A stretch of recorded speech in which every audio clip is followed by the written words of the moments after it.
Hello, composers. Did you know you can score and sketch orchestral music pretty well with just Logic Pro? That's right, $200 DAW that you can get if you have a Mac, but you can do some really great orchestral sketching on it. And I know because sometimes I am in a place where I only have Logic and I don't have all my other fancy plugins for orchestral sound. So sometimes I need to just sketch with Logic by itself. And if you have Logic and you might feel, oh, I don't have really the tools to score appropriately because I don't have all the fancy plugins, BBC SO Orchestra isn't doing it for me. There's really a better answer if you have Logic, and that is just to do it right in Logic Pro. So that's what we're going to talk about today. It continues to surprise and shock me how deep a DAW, especially with the sounds that Logic is. Today, I want to show you a few pieces that I am working on and that I started scoring in Logic. So what's the use case? You're saying, what if I have Logic, but I also have great samples? Well, you may be on your laptop and you may be out and about, or you may be someplace else and you don't have all your sounds with you, but you do have Logic with you. So this is really the use case that you have Logic and you can just do all the sketching you need and do really the essential beginnings of any piece. As always, I am trying to help composers find ways to compose with limited resources. So this is a video about that, just using Logic Pro, $200, and you can still do some mighty cool stuff. So now let's get into Logic and talk about the secret sauce that it gives you to do some amazing sounding stuff. So first, let's start with my template. You want to see my template? Are you ready for this? Here it is. One instrument track and one audio track. That is my full-time setup. And yeah, it's the way I roll. That's just the way it goes. So the secret to really any composing, I think, at least in my limited experience composing with orchestral stuff, is articulations. This is what separates the men from the boys, from the people who just pick a string sound and try to make strings, to people who actually know what violins and cellos and flutes and clarinets and bassoons and trombones and all the instruments, what can they do? What are the options? And not just pick a bassoon sound and just start a playing, or pick a violin sound and go, wah, wah, wah. That's not really the way that violins approach playing. They look at the music and they are told, play this way, either a bowing motion, an aggressive bowing motion. We're going to get to that. It's the little secret that takes a violin sound and turns it into a texture that really drives an orchestral piece. And Logic really lets you do more than you think. First, though, you have to look past the presets. So let's say we're on an instrument and our normal thing that we're going to do is hit Y to bring up the library of sounds, right? And you'll go down here and say, oh, studio horns, studio strings. No, do not use those. Do not even press them. Don't even look at them. Just turn Y right off. And instead, let's go to our instrument here. And let's go down to the instruments. And Logic has a lot of instruments. I could do videos on every single one of these instruments, but let's go down to studio strings and select stereo. So what this does is it gives us a little path here of just the string sound. No compression. Who wants to compress strings right off the bat? No effects, nothing. And so we come in here to studio strings, and this is a lot of people never see this because they'll pick a preset and they'll never even look at this studio strings plugin, but it is huge. And the first thing you want to see here is that at the very top, we've got articulations. Look at all these. We're going to get into those. And then you can pick between violins 2, violas, double bass, and cellos, and then ensembles. But we're going to really work mostly today with just single instruments. And you'll see you have the choice of monophonic on or off. I keep it on because right now, well, it depends what we're going to do. But when you get to horns, it's sometimes nice to have them on monophonic so that the horn sounds real. We'll get to that in a minute. I'm not going to get into dynamics versus controls and things today, But and there are different things you can do here. I don't think you need to really fool with this that much. Again, the key in here is going to be the articulations. So we'll start here with sustain, and this is the way you'll see it when you load up the Studio Strings plugin in Logic, and you'll hear sustain, which is not bad, especially since I've added some reverb.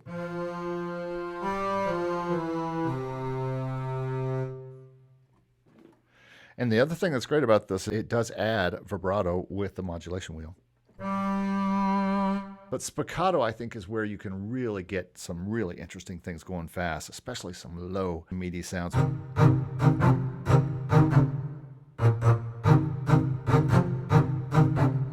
Really scary stuff there. Same with cellos. For instance, if we go to cellos and we come up here and we go to pizzicato, and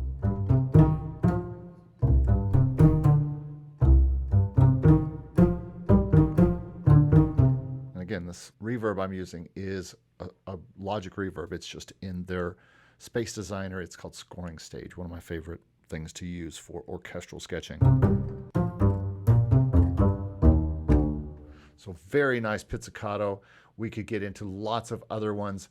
We have things like scoop. So let's just go into the slow scoop. I've written whole pieces around that before. Fast falls.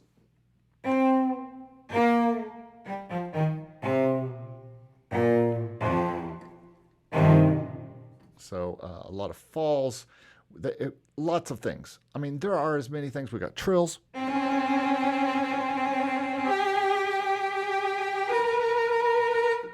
And you've got different kinds of trills, whole. You've got tremolo.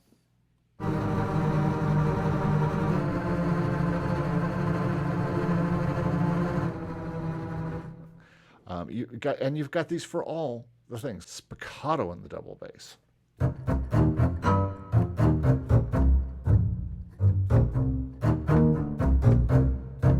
Just really meaty.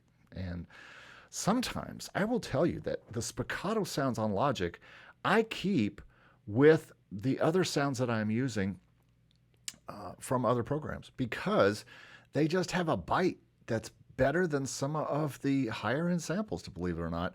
And it might be just because they sampled the first part of the sound and got that, initial sound, and that's what they use to trick the ear into thinking that it's a really good sound. But sometimes adding samples together, I do a lot. Maybe you do this too. I add a lot of samples together, but really good sounds here. All right, now, so that's just a little introduction to the articulations. Let's take a look at a piece now that I'm actually working on, and that'll give you an idea of how this all works. So I've brought this file up. This is called the Streams of Mars. This is part of it's probably going to be a 10-part soundtrack to a novella written by a science fiction writer named John Rickson. Just FYI, that's me. I commissioned myself. Don't judge me. So, all right, I am going to show you a little bit. I thought that I had actually started the adding on of different samples to this piece, but apparently I have not. I did all of this on Logic alone with no other samples. So I want to show you this. This is kind of the beginning piece. This comes from my constant piano sonata, but I kind of have redone some things, and it's a different piece altogether, but it's similar in the way it starts. But I start with just cellos, and my thought at first was I was going to do a cello choir or a string quartet and a horn quartet and a quartet of woodwinds, and I kind of did. I start with cellos, and then I go to the woodwinds, and then I bring in the brass. I don't have any percussion in here yet. May or may not do that. But I wanted to show you this, and I'm just going to play it from the top and let you hear up through the middle of the piece, and then we'll talk more about some other things. So this is the way I start with these cellos, and these cellos are spiccato cellos. And again, I wanted that feel here. and this is only Logic sounds.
Okay, so some of you might be saying, wow, that sounds pretty good for just Logic. And some of you might be saying, that sounds pretty terrible sample-wise. Well, whichever way you're coming at it, I'm only in Logic right now, and I haven't really started to add things. But I'm always pretty surprised at how decent it sounds. And if you show most non-composers that, they're going to be pretty awed by the sounds there, even though they're fairly pedestrian, but again, especially the strings do a really good job.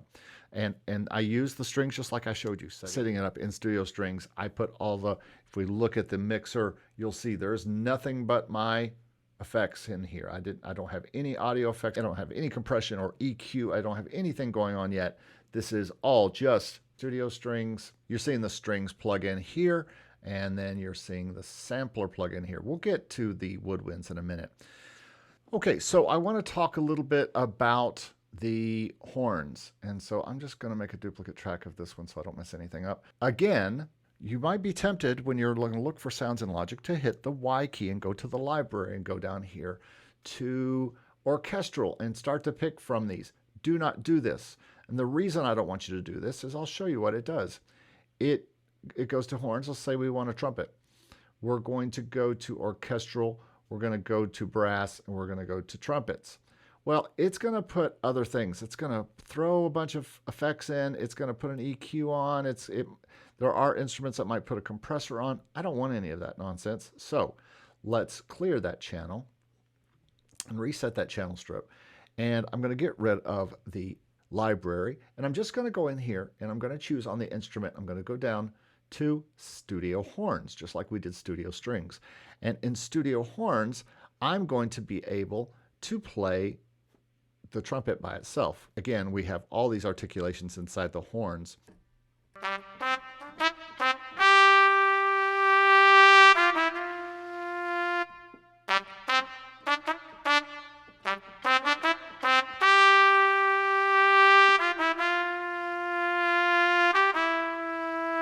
Not bad. And again, here we are with a lot of articulations. We can go to staccato.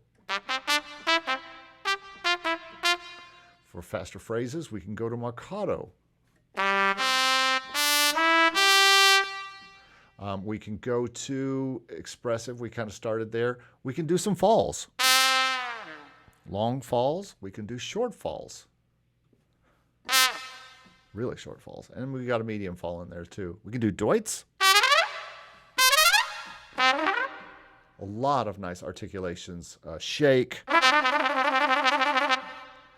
And a growl. So all sorts of things. Scoop.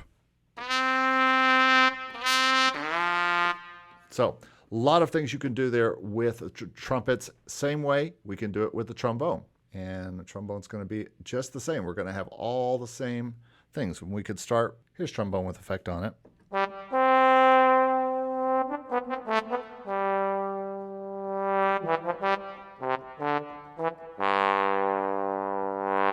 So that's the expressive medium that kind of gives you that ability to play staccato or sustain, which is really nice. You've got, again, the marcatos. You've got all the same things, the falls. And as with the trumpets, when you are playing it, you can dial in the vibrato with the mod wheel.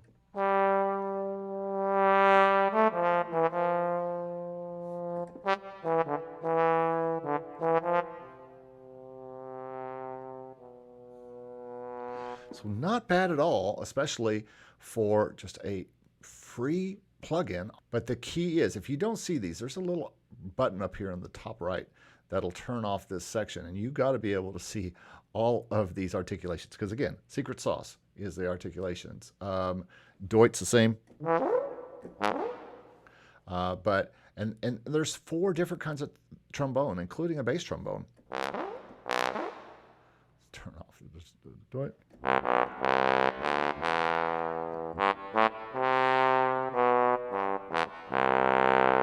So just a lot that you can do with that. And let me show you what I did with the horns in this piece that we're dealing with here. So I'm just going to start at bar 38 of the Streams of Mars before the horns come in.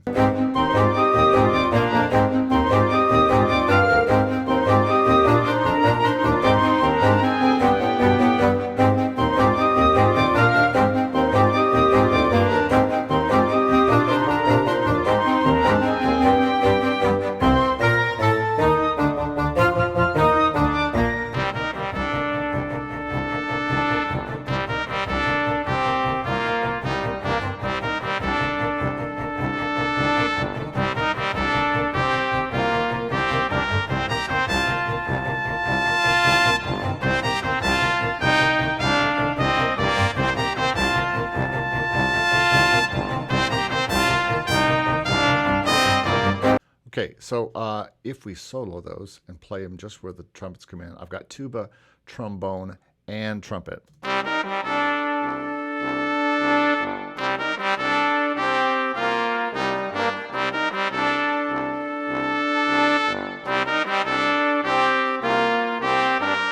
So you can see that they are usable. I wouldn't say that the horns are as strong as the strings on here, but with the articulations, with the ability to do expressive and add in your vibrato as you want to do different kinds of articulations, that's way more than almost, I can't imagine another program that does this, that includes these horns and strings with articulations like this. Okay, so I hear you out there, you're saying, Eric, we've got strings, and you could see the use cases. I didn't go through the violins, but I think you can get the idea. I probably orchestrate more with violas, cellos, and basses because they're just more interesting to me. And then horns. But what about woodwinds? Woodwinds are a very important part. You heard what I did up here, and I basically used flute, piccolo, clarinet, and bassoon.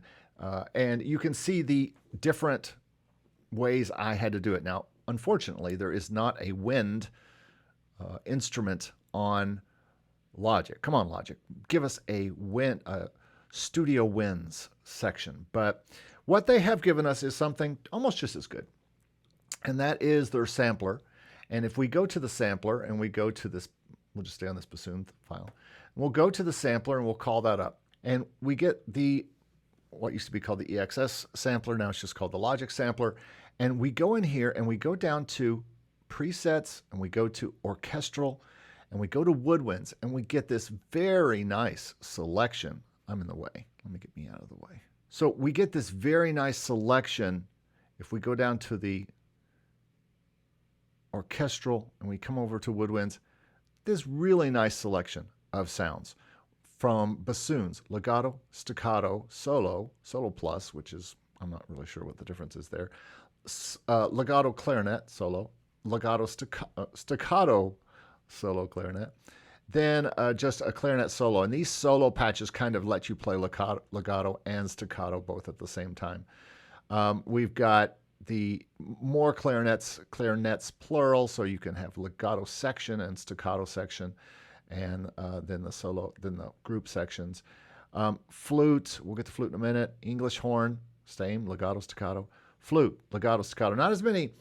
They're not going to give you flute trills, and you're not going to get growls and all that kind of stuff from Woodwinds. That's just something they have decided to leave off in this particular, for these particular samples. But again, those are less needed than staccato, than short and longs. And so this certainly gives you what you need in flutes this way, oboes that way, piccolos that way. So while these aren't very meticulous samples, they certainly work. Well, let me just show you what these sound like when they come in here. All right, I'm going to start at bar 24.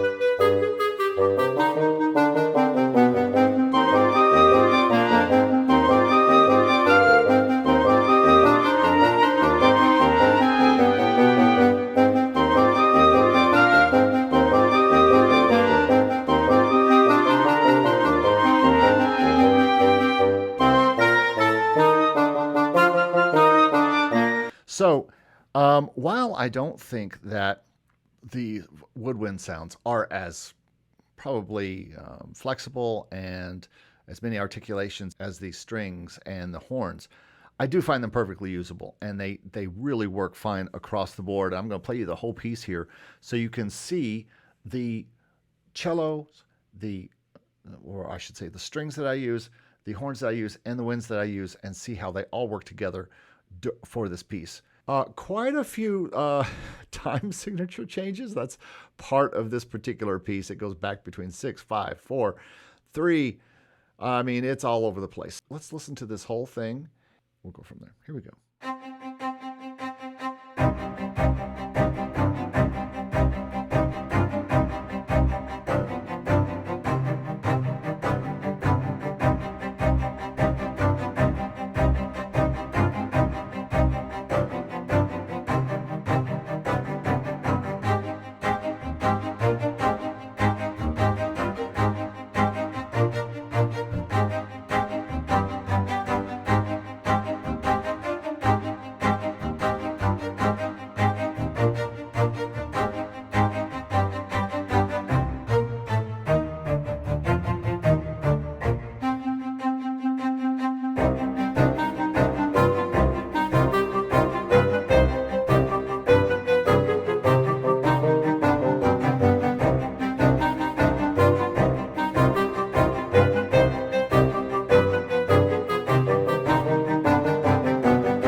So I'm not sure if that's the actual end. And sorry for those piccolos, they're a little piercing there. But this kind of just gives you an idea of what it sounds like with just strings, what it sounds like with just strings and winds, what it sounds like with just strings and brass, and then how they start to begin to mix. And I would trade off what instruments we're doing and what parts and things like that. So that gives you just an idea of how the strings, how the woodwinds, and how the horns work in Logic for sketching. And as you can see, it does a pretty good job. This is more ensemble probably than section based, but I think it gives you a good idea. Okay, so after looking at this and seeing how long this is probably going to turn out to be, I think this is long enough as a primer on how the sounds work in Logic. What I want to show you next video is some actual composing, another piece of this particular series of pieces for this constant suite that I am working on. And I'll actually do some live composing. In that video, I will also go into percussion and show you the percussion options that they have in Logic. Again, probably not as broad a selection of things, but certainly enough to get the job done. And I will show you that in the next video as well. I'll put that right here when it's done. You can also check out Rise, which is another short piece that I did for a competition using your DAW only. So you can check that out right here. And as always, thanks for watching.